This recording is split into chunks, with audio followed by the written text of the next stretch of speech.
Hi everyone, welcome back to our English channel English. ఈరోజు వీడియోలో మనం భోజనం చేసేటప్పుడు మాట్లాడే కొన్ని సెంటెన్సెస్ ఉంటాయి కదా, అవన్నీ కూడా ఇంగ్లీష్లో ఎలా మాట్లాడాలో చూద్దామండి. రోజు మనం ఇంట్లోనే కానివ్వండి లేదా ఎవరింటికైనా భోజనానికి వెళ్ళినప్పుడు కానివ్వండి, మాట్లాడే సెంటెన్స్ అన్నీ కూడా ఇంగ్లీష్లో ఎలా చెప్పాలో చూద్దాం. వీడియో ఎక్కడ స్కిప్ చేయకుండా ఎండ్ వరకు చూడండి. నచ్చితే లైక్ చేయండి, అలాగే సబ్స్క్రైబ్ చేసుకోవడం మర్చిపోతూ.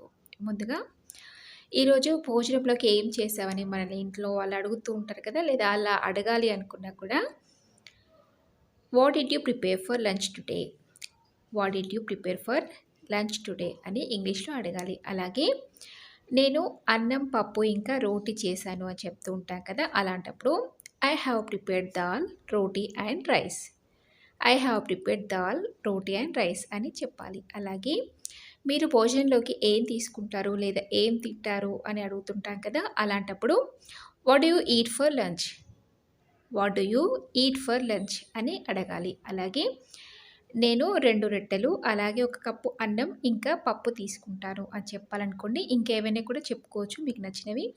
I take 2 rotis 1 cup rice and dal, మనకి నచ్చినవి చెప్పుకోవచ్చు. అలాగే త్వరగా కానివ్వండి, ఆకలిగా ఉంది నాకు, త్వరగా రండి అని చెప్తూ ఉంటాం కదా, అలాంటప్పుడు hurry up feeling hungry, hurry up feeling hungry అని చెప్పాలి. అలాగే నువ్వు భోజనం చేసావా అని అడుగుతుంటాం కదా మనం ఎవరినైనా, అలాంటప్పుడు did you have your lunch, did you have your lunch అని అడగాలి. అలాగే అవును నేను నా భోజనం తిన్నాను అని చెప్పాలి అనుకున్నప్పుడు yes I had my lunch, yes I had my lunch అని చెప్పాలి. అలాగే కొంచెం ఉప్పు ఇటు ఇస్తావని అడుగుతాం కదా అన్నం తినేటప్పుడు, పక్కనే ఉంటుంది. అలాంటప్పుడు please pass the salt, please pass the salt అని అడగాలి. అలాగే నీకు ఇష్టమైన వంటకం ఏంటి అని మనం తినేటప్పుడు అడుక్కుంటారు కదా ఒకరినొకరు, అలాంటప్పుడు what is your favourite recipe, what is your favourite recipe అని అడగాలి. అలాగే తినేటప్పుడు నీళ్ళు తాగొద్దు అని చెప్తాం కదా మనం,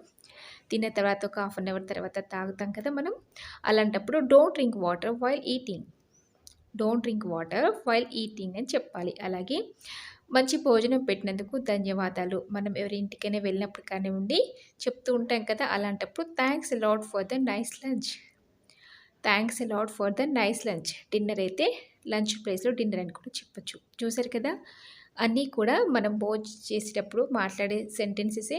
అవన్నీ కూడా ఇంగ్లీష్లో ఎలా చెప్పాలి వీడియోలో చూసాం కదా, మీరు కూడా నోట్ చేసుకొని అవసరాన్ని బట్టి యూస్ చేయండి. వీడియో మీకు నచ్చితే తప్పకుండా ఒక లైక్ చేయండి, అలాగే మీ ఫ్రెండ్స్కి షేర్ చేయండి. ఇలాంటి మరెన్నో వీడియోస్ కోసం ఛానల్ని సబ్స్క్రైబ్ చేసుకోవడం అస్సలు మర్చిపోవద్దు.